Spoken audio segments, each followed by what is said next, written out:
ነው ቆሜ ዳርኩት። አንቺ ነሽ የነገርሽኝ እንጂ እኔ እንኳን ያን ያክል አላውቅም።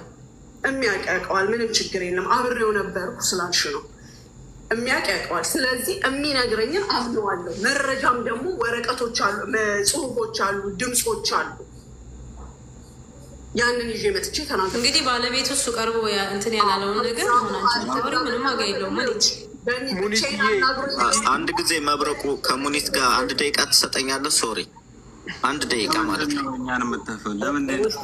ሶሪ ኑሬ ከሙኒት ጋር 1 ደቂቃ ስጡኝ ፕሊዝ። ቴንክ ዩ። ጨርሳ ከሆነ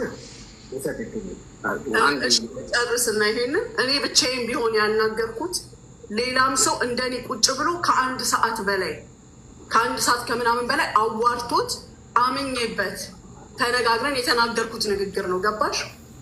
ብቻዬን ብሆን አድልቼ የራሴ ይችላል፣ ግን ሌላ የማያውቀው ባዕድ ሰውም ነው ያናገረው። ገባሽ? ከዛ በኋላ ነው ያንን ሁሉ በድፍረት የተናገርኩሽ።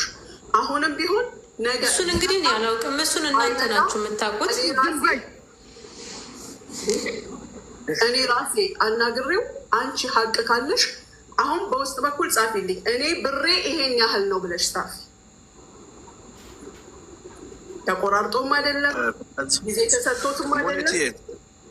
አይ ቲንክ ይህንን ነገር መስመር እናስይዘው። አሁን ምናልባት ያ ኮሶ እንደዛ ነው የምናደርገው። እንትን ነው ኖርማሊ ሙኒትም በነገር ላይ የደረሰው ማስረጃ ምናምን እጃችሁ ላይ ያለው ማስረጃ ራሱ እንዳስደነገጣችሁ መብረቁም እያነገርከን ነው። እጅ ላይ ያለው ነገር ሌላ ነው፣ ዛሬ የተፈጠረው ሌላ ነው። ሙኒት ለመደባበቅ ብትሞክር ዛሬ ገብታ አትሞክተውም። እሱን ራሱ ቃልህ ለምን ታጥፋለህ ብላ ያ እንትን አይደለም። ሙኒት ልክ እንደኛ እንደ ትናንትናው ልክ እንደኛ ነው። ምክንያቱም እስከ ጠዋት ድረስ ከእሷ ጋር ስናወራ ነበር። ልጁ መቅረብ እንዳለበት የሚያስፈራው ነገርስ ምን አለ፣ በቃ ግራ ገብቷት ከሱ ሌላ ከኔ ሌላ ከሱ ሌላ ከኔም ግራ ገብቶኝ እየሰበሰብኩ ነበር። ግን እሱ ያላወቀው ነገር ከባዱ ነገር ምንድን ነው? ትናንትና የሚውሉት አድርጌ ሳወራው ሪከርድ እንዳደረግኩትና ህይወቱን ሙሉ በሙሉ የሚያበላሽ መረጃ እጄ ላይ እንዳለ አለማወቁ ነው። በክብር ቢያንስ ሀቁም ሞግቶ መሄድ ሲገባው እናቶቻችንን ነው ሰርጎ ሄደው እንጂ ሙኒት ትናንትና የጠበቀችው ሌላ ጠዋት ደነገጠች። የእሱን ሪከርድ ፎርዋርድ አድርጌ የእሱን ጽሁፍ ሳወራት ደነገጠች። ብር አለብኝ ያለ እንዲ ያለች ደንግጣ በቤሴት እሱን ደግሞ ያሳየዋቸው ልጆች አሏት አይደል? መብረቅ እስኪ አንዴ በሆነ ደቂቃ እድል ስጠኝ፣ በሆነ ሰዓት እድል ስጠኝ እባክህ። ለወርድ ነው 11,000 ድርሃም በአካውንት ገብቷል። 11,000 ድርሃሙን ከከፈለው ውጭ ድርሃሙን ይመስል ወላሂ በየትም ሀገር ታይቶ የማይታወቅ 11,000 ድርሃም ወስዶ 2,000 ድርሃም የሚመልሰው የሚል አጭበርባሪ።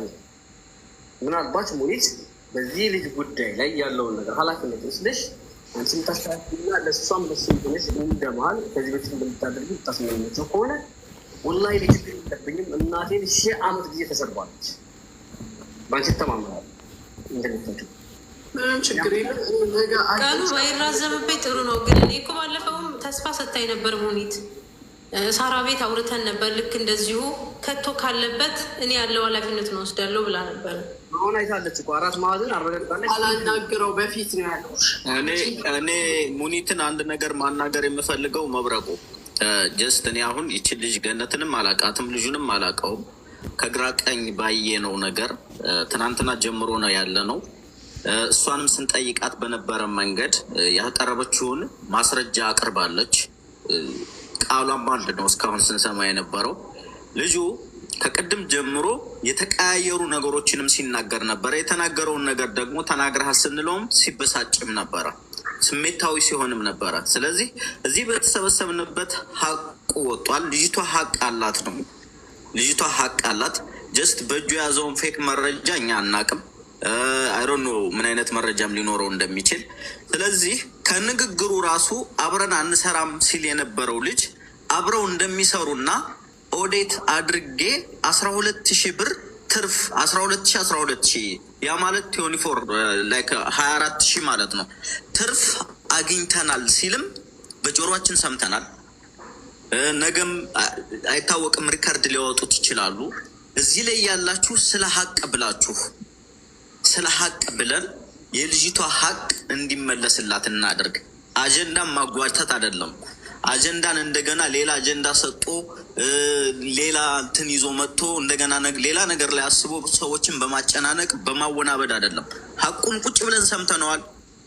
እዚሁ ላይ ቁጭ ብለው አብረው እንደሚሰሩ ትርፍም እንዳገኙ ተናግሯል። ከቻለ ከነ ትርፉ ከቻለ ያገኙት ትርፍ ሀቅ ነውና ያ ሀቅ ነገ ያቃጥለዋል እና ከቻለ ከናተረፉት ነገር ይመልስላት።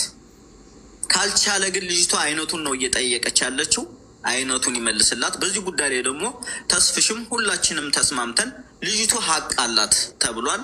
በዚህ ጉዳይ ላይ ሙኒት ይህንን ሀቅ ልጁ እንዲመልስላት ብታደርጊ በጣም መልካም ነው። አመሰግናለሁ። ኢንሻአላህ ገነት ሀቅ አንድ ነገር ልንገርህ ነው። ለምንድን ነው እናንተ እንትን የምትይዙት? ለምንድን ነው ሰው የምታፈኑት? ፍትሐዊ ከሆናችሁ ባይዘወይ ፍትሐዊነት በጣም ስለሚከብድ ቢከብዳችሁም ለምንድን ነው ተጫናችሁ ፍትሐዊ መሆን ማትችሉ? ወደ መቋጫው እየሄድን አይ አንተ ደግሞ ዝም በል ቆይ እንዴ ዝም በል። ስለአንተ የሆነ ጥያቄ ስለአንተ ከተወራ ማለት ነው ስለአንተ መልስ መስጠት መቻል አለብህ። እኔ ትላንትና መብረቁ እዚህ መድረክ ላይ ምንም አላወራውም። ሰዎች እንዲስማሙ ለመሰለ ገነት ሀቅ ካላት ሀቋ እንድታገኝ አብዱ ያለ ሀቁ እንዳይከፍል እስቲል አሁን ድረስ አወራ ነበር። እኔ ገባር ግን ትላንትና ገና ሲገቡ ጀምሮ አሁን ለምሳሌ ፍትሐዊ ከሆንክ እንደ ሙስሊም እኛ ሙስሊሞች ነን። እንደ ሙስሊም ማንም ይበደል፣ እሳት የሚያመልክ ሰውም ይበደል፣ ድንጋይ የሚያመልክም ሰውም ይበደል፣ አላህ ራሱ ከተበዳይ ጎን ነው የሚቆመው። ግን ተበዳዩ ማን ይሁን ባላወቀው ነገር ላይ መተህ ስሜታዊ ሆነ የሆነን ሰው መጫን የለብም። ገባ? ትላንትና መጥተው እብድ ሆነው ሀቅኔ ጋር አለ እሪ ሲሉ የነበሩ ሰዎች ዛሬ ተርበትብተው ሲያወሩ ለምንድን ነው እንደ ሀቀኛ ምናምን የምታዩቸው? ለምንድን ነው የምትፈሯቸው? እኔ እኮ የሚገርመኝ ይሄ ነገራቸው። ኖ ሀቁ አልገባኝ። አንተ ትፈራኛለህ። ሰው የሚፈራኝ ተይ በቃ ዝም በይ ሙኒት። ሀቄ የምትይው ገንዘብ ኖ እኛ አሁን ሳይድ ስድድብ አይደለም። እኔ ቅድም ተናግሬያለሁ። 11280 ድርሃም ነበረ። ከዛ ማል 2000 ሰጥቶኛል። አሁን 9280 ድርሃም ይቀርብኛል ነው 9280 ድርሃም። ያንን ቁጭ ብለን ይኸውልሽ ሚኒት ምናደርጋለን መሰለሽ? ያንን በውስጥ አድርገን እናወራለን፣ ነጎሼት አድርገን በሁለቱም ወገን ያው ስለተናገረች ገኒን ያለውን በሙሉ ሳይሆን ምንወያይበት ነገር አለ። በውስጥ አድርገን እንወያያለን ምን እንደሆነ እንዴት እንደሆነ በትክክለኛ ያም ወንድማችን እንዳይጎዳ ገኒም እንዳትጎዳ የተደረገውን የወሰደችውንም ገንዘብ በደንብ አድርገን እሱ ያለውን ማስረጃ ርሲቱን ያቀርብልናል። በዛ መሰረት ነው እንጂ ገኒ አንቺ በተናገርሽው ብቻ ይሄ ብል አለበት ስላልሽ አይደለም። ምናልባት የደረሰሽ ገንዘብ ካለም ማስረጃውን የሚያቀርብልን ካለ ከዛ የሚቀናነስ ነገር ሊኖር ይችላል። እሺ አንቺ ባልሽው ብቻ ጃጓር ትናንት እኮ አንተ ስላልነበርክ ነው እንጂ እኮ እኔ ማስረጃው ሙሉ በሙሉ እሺ እሱ ደግሞ ማስረጃው ነው እስከሚል ድረስ እኮ ገንዘብ የላከበት ወደ አንቺ አካውንት ካለ በተለያየ መልክ ገንዘብ የገባልሽ ካለ ማስረጃ ካለው ይቀናነሳል። ይሄ ሀቅ ነው። ምንም ወደኋላ ምንም እንትን የለም። ስለዚህ ምንድን ነው አሁን የምናደርገው? ይሄ አሁን ልጁ ሙኒት የትላንትናውና የዛሬው መነጣጠሉ መገለባበጡ እኛ ገኒ ትላንት ሚዛት በነበረ ሰዓት ገንዘቡ የማን ነው ተብሎ ሲወራ ራሱ የተባለ የነበረው ሌላ ነበር። አሁን መልኩ ቀይሮ ሲመጣ ጠዋት እያወራን እያለ ገንዘቡ እንዳለበት ያመነበትን ሚሴጅ ለሙኒት ላኩላት። አለብኝ አለ ማለት ገንዘቡ አለብኝ አለ እንዴ ብላ ደነገጠች። ማለት ይሄ ማመኑ ራሱ አላወቀች ነበር ሙኒት። እንደዛ ሆነ አለ የሚፈራውን ነገር አድርጓለትና የሚፈራውን ነገር እንዳይሆን ያኔ አድርጓለትና አለች። መጥቶ ፊት ለፊት ይጋፈጣለች እሷ ጋር እና መምጣት አለበት ብለን ቀጣር ነው ማለት ነው። በዚህ አጋጣሚ ልጁ ኑሪ እያለ ሲያወራኝ ስለነበረ ሙኒት ምን አልኳት? ኑሬም እጁ አለበት እንዴ ስላት 10,000 ድርሃም ሳይሆን ከእሷ ጋር አብሮ ይሰራል ማለት ነው። በዛ ከእሷ ጋር አብሮ እንደምሰራ ትፈልጋለህ ብዬ ጠራሁት ማለት ነው። ምንድነው አሁን ከኑሬና ከሙኒት ጋር ያለው ኬዝ እሱ ነው። ሙኒት ከዚህ በፊትም ከሙሬ ከነሱ ጋር አብሮ ይሰራ እንትና ኑሬ ከነሱ ጋር አብሮ ይሰራ ስላለች ነው። ሌላ ኬዝ የሚያገናኛቸው ካለ አላውቅም። ሙኒት የትናንትናውና የዛሬው መለያየት ለእኛም ትንሽ ተለያይቷል። እንደውም እኛ ለእሷ ለመሆን እየሞከርኩኝ አልዋጥልኝ ብሎ አስለቅሻታለሁ። እሷን አይታችኋል። አሁን ባለው ሁኔታ የልጅቷ ገንዘብ ልጁ ላይ እንዳለ 100% እርግጠኛ ነኝ። ሙኒት ይህን ነገር መሀል ላይ ሆነሽ የምትጨረሽው ከሆነ ላንቺ እናስረክብ። እኔ መጨረስም ያለብኝ ገነት፣ አንድ ነገር ልንገርሽ። እኔ አፍተር ኦል ሰው ነኝ። መጥፎም በሆን ጥሩም በሆን ምንም በሆን ሰው ነኝ። ፐርፌክት የሆነ ነገር ላላደርግ እችላለሁ። ግን አንቺም እንድትጎጂ አልፈልግም፣ እሱም ስቲል እንዲጎዳ አልፈልግም። እንዳልኩሽ ቁጥርሽን በውስጥ አለኝ አይደለ? እንዲቆጥርሽ ሙኒት፣ እኔ በዚህ ጉዳይ ላይ ማውራት በጣም ደክሞኛል። አንድ የምነግርሽ ነገር በጣም ደክሞኛል። እንደዚህ ነው እንደዛ ነው መባባል አልፈልግም። ሀቁ እንዳለበትም እሱም አምኗል አይደለ? ለምን እዚሁ ላይ ለምን አያልቅም? ዛሬው ነው ለምን በውስጥስ ማውራት አስፈለገ? አምጡታ እዚህ ጋር የለም እኮ ወጣ እኮ እሱ ገኒ። አሁን እኮ ይኸውልሽ፣ አሁን እድለኛ ነሽ። ሙኒት እዚህ ጋር ጨርሳለሁ ብላለች ያለውን ነገር። ስለዚህ እሺ ብለሽ ትዕግስት አድርገሽ እሺ። አይ እኔማ በፊትም ቢሆን እኮ ለእሷ የሰጠችኝን እሺ ብያለሁ። በፊትም ቢሆን እኮ እሺ ነው። ትዕግስት አድርገሽ ጠብቂ፣ በትዕግስት ጠብቂ። ይህን ያህል ጊዜ ቆይተሻል፣ በትዕግስት ጠብቂ። ከእሷ የምንጠብቀው ነገር አለ፣ የምትጨርስልን ነገር አለ።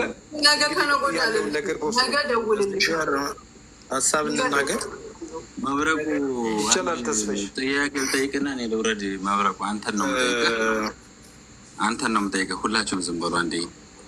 ኖር ያለበት ስለተባለ ስለ እሱ ነገር አልፋታም። እኔ አንተንም ቢሆን ያሉትን ሰዎች እነማን እንደሆኑ እንድታመጣና ሀቅ እንዲወጣልኝ። የህዝብ ገንዘብ ዘርፌ ከሆነ እንዲመልስ፣ ለምን የህዝብ ሀቅ ስለሆነ፣ አልዘረፍኩም ከሆነ ደግሞ እውነቱ እንዲወጣ ስለምፈልግ። ገኒ እዚህ ጋር እያወራች ነው። ትላንት በወደቅሽበት ሰዓት የወደቀ ዛፍ ምሳር ይበዛበታል። ታውቂያለሽ አይደል? የወደቅሽ የሚመስላቸው ሰዎች በወደቅሽበት ሰዓት በጥልቁ በመጥረቢያ ሲመቱሽ ነበረ። ዛሬ ሀቅሽ ሲወጣ ደግሞ የአንቺ ወዳጅ መስለው ተለሳልሰው ምናምን ሲመጡ ወዳጅ እንዳይመስሉሽ። ባይዘው የሶሻል ሚዲያ ባህሪ ነው። ገባሽ? ይኸውልህ አሁን ይኸው ወንድማችን፣ እኛ አሁን ቁም ነገር እያወራ ነው። እስኪ ዝም በል አንተ። አይደለማ ይሄ እኮ አሽሙር አይደለም። እኛ ቁም ነገር እያወራ መስመር እያስያዝን ነው አይደል?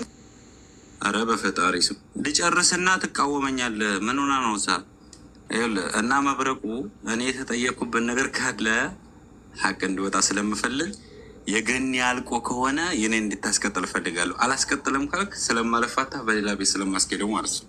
ገባ? እኔ ጠይቄሃለሁ፣ እውነት ለመናገር ጠይቄሃለሁ። ልክ እንዳልኩ ልጁ ያኛውም ልጅ ኑሬ ያውቃል ሲል እንደሚያውቅህ አወኩ። ከዛ ጠረጠርኩና ስለዚህ አሁን እኔና ኖሬ የሚያገናኝ ነገር ምን አለ? ትንሽ ነገር ሲሰጣቸው አዳዲስ ቅርንጫፍ ስለሚያወጡ ሲጨርሱ ሊያናግሩኝ ይችላሉ።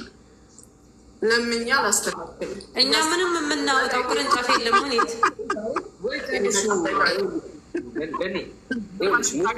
ወንድነት እኔ አንድ ነገር ልናረግር መብረቁ ከይቅርታ ጋር አንዳንድ ጊዜ የሆነ ጉዳይ ሲያዝ መፍትሄው ታርጌታችን የተሰበሰብነው ብር ለማስመለስ ነው አይደል? አንዳንድ ጊዜ ሀሳባችንን መበታተን ልክ አይደለም። መጨረሻ እስኪደርስ ድረስ ብሯችን ልጅ ሀቋን ይኸውላችሁ። እኔ ምነግርሽ ገኒ፣ እዚህ ጋር በቲፎዞ በዚህኛው በምናም ባለው ነገር አይደለም አንቺ ብርሽ የሚመለሰው። ሀቅሽ የሚመለስበትን መንገድ ተከትለን ስንሄድ ብቻ ነው። ገባሽ አይደለ? አንቺ ታርጌትሽ ብርሽና ብርሽ አይደለም። እዚህ ጋር የከበብንሽ ወይ ያለሽ አይዞሽ ምንልሽ አይደለን የምናዋጣሽ፣ ላብሽ ነው የሚያዋጣሽ። ያ ነገር እንዲመለስ ብቻ ነው ማየት ያለብሽ። በየትኛውም መልኩ ይሁን ይሄ ብር ይመለስ ነው። ተግባባን አይደለ? አሁን የህዝብ ጉዳይ ሆኗል። ትላንትና ይህንን ጉዳይ የማያውቁ ወይም በየቤቱ ሄደሽ ተንከራተሽ ብዙ መከራ የለፋሽበት ችግር አልታየም ነበር። ዛሬ ደግሞ ያለበት ደረጃ ይለያል አይደል? አሁን እኔ እንደ ወንድም የምመክርሽ መጀመሪያ ላብሽን ለማስመለስ በየትኛውም መንገድ መፈንቀል ያለብሽን ነገር አድርጊ። እኔ እንደ ወንድም ንገረኝ ካልሽ ያለውን ነገር ሙኒት ጋር ያለውን አንድ ነገር ልንገራችሁ። ሙኒት እልህ ውስጥ ነው የገባችሁ። አሁን የገባችሁ የምን አይነት እልህ ውስጥ? አንደኛ የተነገራት ማስረጃና ያለው ነገር እንደዛ ስታወራለት የነበረው ነገር ዲፍረንት ሆኖ እሷንም ግራ አጋብቷታል። ይህንን ነገር ደግሞ ካላደረገችው አሁን ሙኒት ባላት ነገር ይህንን ጠይቃ መስመር ማታስይዘው ከሆነ እኔ በጣም እህቴ ነች፣ በጣም መወዳት እህቴ ነች። ብዙ ውለታ ያዋለችልኝ፣ ብዙ ነገር ያደረገችልኝ። እውነቱን ግን ይህን ነገር ይዛ ጫፍ ካላደረሰችው ሙኒትን እኔም ራሴ ጠይቃታለሁ። ተግባባን አይደለ? ምንም የተለየ ነገር የለውም። አሁን ጉዳዩን የሙኒት ጉዳይ ብቻ አይደለም፣ የብዙ ጉዳይ ሆኗል። ፊት ለፊት ስለወጣ ማለት ነው። እያንዳንዷን ነገር እየጠዘጠዝን እንጠይቃለን። መመለስ ያለበት ነገር ሀቅ ስለሆነ ማለት ነው። መቼም ጾም ላይ ነን ሁለታችንም አይደል? ሙስሊም ክርስቲያኑ። ይሄ ነገር በአጭር ጊዜ ውስጥ ብዙ መቆየትም አይደለም። ተነጋግሮ መመለስ ያለበት ነገር ካለ ሂሳብ ተሰርቶ መመለስ አለበት። ሀቅ ስለሆነ ስለሰደበን አይደለም፣ ኦር ስለተናገረ አይደለም። ተናዶ ሊሆንም ይችላል፣ ግን እውነትን የምንዘልበት ጉዳይ የለም። እውነት ስለሆነ አሁንም ይህንን ነገር ሙኒት ብቻ አይደለች የምትይዘው። ጉዳዩን እንከታተለዋለን። መብረቁ እስከ መጨረሻው ድረስ ይህንን የጀመረው እሱ ነው። እዚሁ ቤት እንደተጀመረ እዚሁ ያልቃል። ሌላ ቦታ ሄድ እየተባለ አንሄድም ብላችሁ አይደል እዚህ የመጣችሁት? ኖ መብረቁ ይህንንማ እንትን ማለት የለብህም። ጫፍ የደረሰ ጉዳይ ስለሆነ በማስገረፍ ካልሆነ በስተቀር እኔ የእሱን ድምፅ ለደቂቃ መስማት እኔ አሁን የሙኒትን እድል እየጠበቁ አይደል? መብረቁ ይኸውልህ አንድ ነገር ዳኛ ስትሆን ይኸውልህ መብረቁ ወንድሜ አንዴ ስማኝ፣ አንዴ ብቻ ስማኝ፣ አንድ ደቂቃ ላውራ። ዳኛ ስትሆን ከአይምሮ በላይ መሆን አለብህ፣ ከንዴትም በላይ መሆን አለብህ፣ ከነሱ አይምሮ በላይ መሆን አለብህ። ነገሮችን ማኔጅ ማድረግ መቻል አለብህ፣ ማስተዋል አለብህ። ይሄ ሰው የሆነ ነገሩን በቃ የሆነ ፍርድ ስንፈርድ ከሚመጡት ሰዎች አይምሯችን የላቀና እይታችን በጣም ሰፋ ካላለ በስተቀር እልህ ውስጥ የምንገባ ከሆነ ሌሎች ቤት የምናየውን ነገር ነው የምናየው። ወገን ይዞ